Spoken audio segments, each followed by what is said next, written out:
Hej alle sammen og velkommen til vores podcast. I vores podcast vil vi gerne dykke ned i 3 fantastiske spisesteder, 3 uforglemmelige seværdigheder og 3 værdifulde tips til turister, der besøger Amsterdam. Så tag med os på en rejse gennem byen, hvor vi deler vores viden, deler vores anbefalinger og faktisk også gerne vil dele nogle små minder, som vi har oplevet. Og så kan vi også lige vise jer, hvad Amsterdam har at byde på. I starten vil jeg også gerne lige kort fortælle, hvad vi har oplevet, hvordan det var for os at rejse derhen. Og i starten var jeg lidt nervøs om, at det ville være lidt en svær eller hård tur, fordi busturen derhen og busturen tilbage, og man skal gå en del. Men I skal virkelig glæde jer til den her tur. Man oplever en del, man bliver tættere som klassekammerater, man møder forskellige mennesker, man ser, hvordan verden er uden for København, eller uden for Danmark. Så jeg synes, I skal glæde jer, og det kommer til at være rigtig fedt. Og så lad os bare komme i gang og høre, hvad Amsterdam har at byde på. Ja, og nu vil jeg komme ind på nogle af de seværdigheder, vi har oplevet, og nogle af de oplevelser, man kan opleve i Amsterdam. Det første, det er Upside Down Museet. Det var ligesom et museum, hvor konceptet handlede om, at alting var omvendt, og for eksempel en metrostation, som var omvendt, så kunne man tage nogle fjollede billeder der. Derudover var der et boldbassin og nogle andre forskellige aktiviteter, man kunne lave.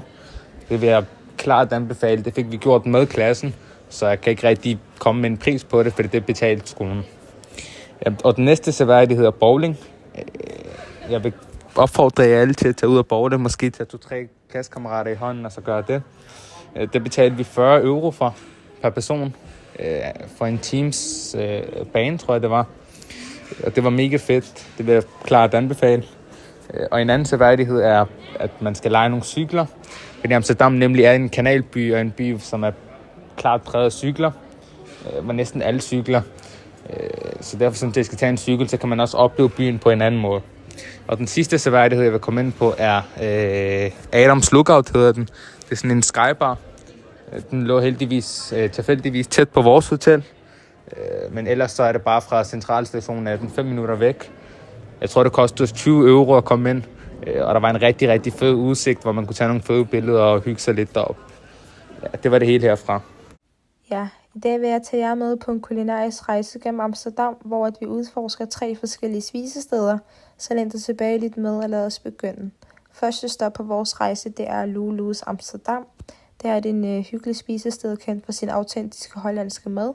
Atmosfæren her på Lulu's, det er afslappet og indbydende med varme farver og rustikke møbler. Personalet er venlige og imødekommende og vil altid sørge for, at du har lige hvad du skal bruge. De har lidt af hvert på menuen, og alt i alt er det en meget fin restaurant. Og derfor er det det perfekte sted at nyde en afslappet middag med sine venner på. Nu bevæger vi os videre til vores næste spisested, der har fået titlen Voted No. 1 Holland Fries. Det her sted er berømt for deres hollandske pomfritter. Stemningen her den er meget livlig og energisk, da der konstant er mennesker. Heldigvis meget glade mennesker, som er her for at nyde deres pomfritter. Der er lidt musik i baggrunden, som skaber den her lidt festlige stemning, og alt i alt er det her det perfekte sted til en hurtig og lækker snack. Sidste stop på vores kulinariske eventyr er Vapiano. Der er det et meget mere moderne spisested, som tilbyder italiensk madlavning. Indretningen er også meget mere moderne og har en åben køkkenkoncept. Kokkene de tilbereder nemlig din mad lige foran dig, hvilket skaber den her mere underholdende oplevelse. Kom ned og besøg den i Amsterdam, hvilket vi varmt vil anbefale. Ja, hej. Jeg vil gerne give 3 råd til at skulle få en god tur, når man er på studietur. Første råd er nok, at man skal have nogle gode kondisko. Nogle sko, som man kan have på, fordi man går rigtig meget dernede.